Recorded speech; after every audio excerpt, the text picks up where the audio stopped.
Edwin Cleary, owner and founder of Cleary's Boxing Gym, Leamington Spa. No, it was just a kind of a coincidence. Somebody come up and offered me this building, come and have a look, I'd be lying if I didn't have it in the back of my mind. But because Leamington being where it is, any sorts of properties around here were taken up, so I never really looked at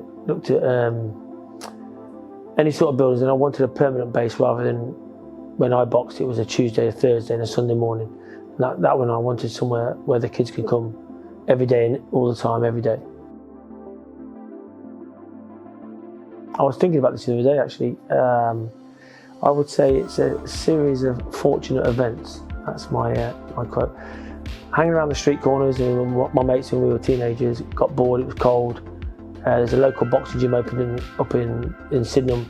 I asked my mum if I could go. She said no, she didn't want me to box. It was going on for weeks, potentially months, and then I went up. Didn't want to box. I walked in, I saw a kid doing double skips and exercises. I was into my cross country and running and stuff, and I enjoyed that aspect of boxing, but never really wanted to box. A few weeks later, they did an exhibition, and I'll be honest, I was getting bashed up in the gym before the exhibition. We did an exhibition, quite a lot of people turned up, like a couple of months later, should we say. And then I did an exhibition and did extremely well, didn't get a shot landed on me and boxed really well. Then I was in the dressing room afterwards and one of the coaches came in and said, maybe you're one of these kids that can't do it in the gym but can do it in the ring. I ignored him because I think he was talking about somebody else. And they said, hey you, Edwin. And I said, what? And he said, maybe you're one of these kids that could do it in the ring but not in the gym. And then I started thinking about boxing, but I didn't want to box. I don't even know when that time come. I just went with the flow. I fell out with the game pretty early because, like I said, I didn't really want to box.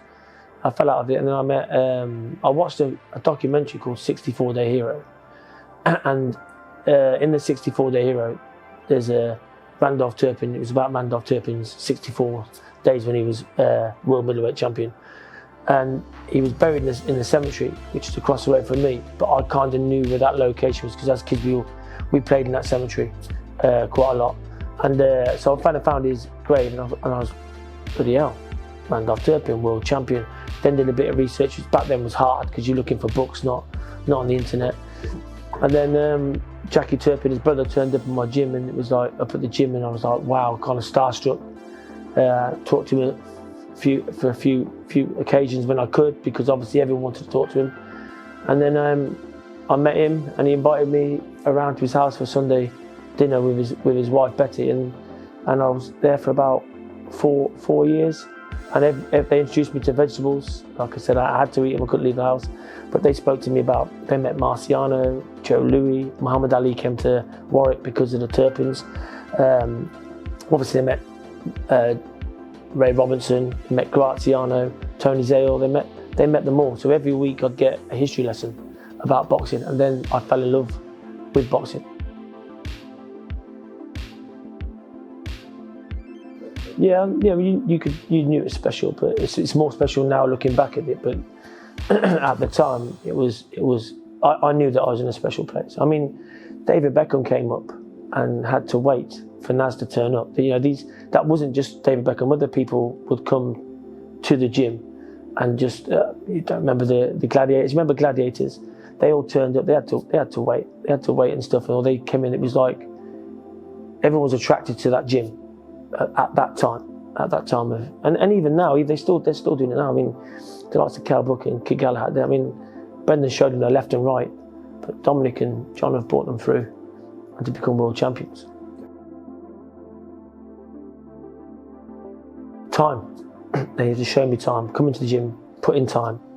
The footwork and all that. I can't do anything unless they're in the gym. I'm lucky if I have the kids for 2 hours a day. The other 22 hours a day is down to themselves. When they eat, when they sleep, what they drink, what time they're going to bed. I can't control that. So it's just a time. I'm living my dream. There's not a human being on this planet that has the feelings I have here, because no one's doing what I'm doing. But some kids might want to go up to be a footballer, professional footballer. I never knew what my dream was, but I am living my dream. Sometimes I struggle to make ends meet, but I don't care, so I'm living my dream. And if I die tomorrow, I'll die happy. There's not many men. There's an old saying, isn't every man dies, but not every man really lives, and I'm living. You know, through these, and I'm not getting hit, it's even better.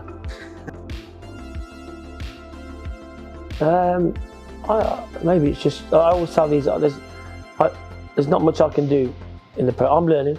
That's why I surround myself by people with experience. The only thing I will guarantee them is if they left tomorrow and went somewhere else, I'll be upset. But I'm still going to carry on living my dream. So I'm living my dream. Every decision I make won't be for my financial gain. It'll be for them. Whether it's the right fight, whether it's not taking that fight, I'll tell them why I don't want to take it or why we shouldn't take it, and then they can make a decision. But if I still think it's wrong, I'll explain why. But I may make a mistake. But every decision I make, I'll do it for them, not for me. I'm not going to be in. If you go through the professional coaches, you'll see a lot of them are affiliated with one promoter. And I don't want to be affiliated. It might turn out that I end up with just one promoter, but I don't really want to be affiliated. I want to be in the boxing game for the kids, not for me. Not for a promoter. I don't want a phone call saying, you need to take this fight because top of the bill's fallen out, but could you throw him in, but we'll sort him out with a couple of fights down the line, that sort of thing. Like every decision I make, or we make, should we say, will be for the benefit of them, not for me. I would say just it's not, sometimes it's just not the victories, it's just it's how they change in life, what sort of men or women, because we've got a great girls squad now, it's how they develop. Seeing them come through from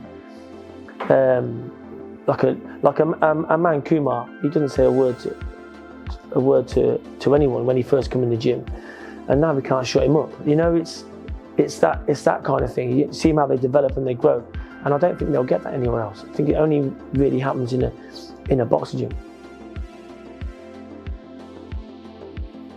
We just stayed open. We broke the law, and no, we've got 3 elite athletes, so they kind of stayed and used the gym, and we let. To be honest, I was working, so I wasn't here. So even then, it was only a small pool of kids, but they were, as in the Dannys, the Lewises, and the Matt Harris. They would move their sessions around, and they wouldn't.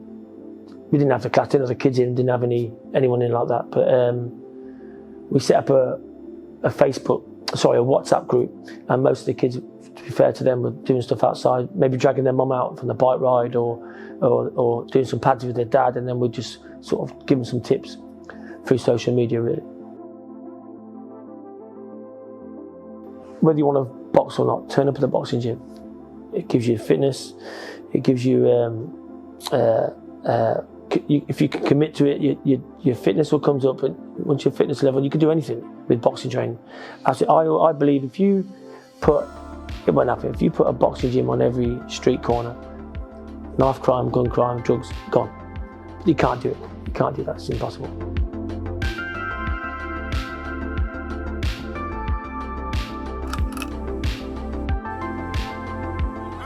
Listen, I'm Jack Dempsey. There's no one like me. I'm from Nairclaw. Down goes Frazier. Down goes Frazier. Down goes Frazier. Let's look up the wall. Let's look up the wall.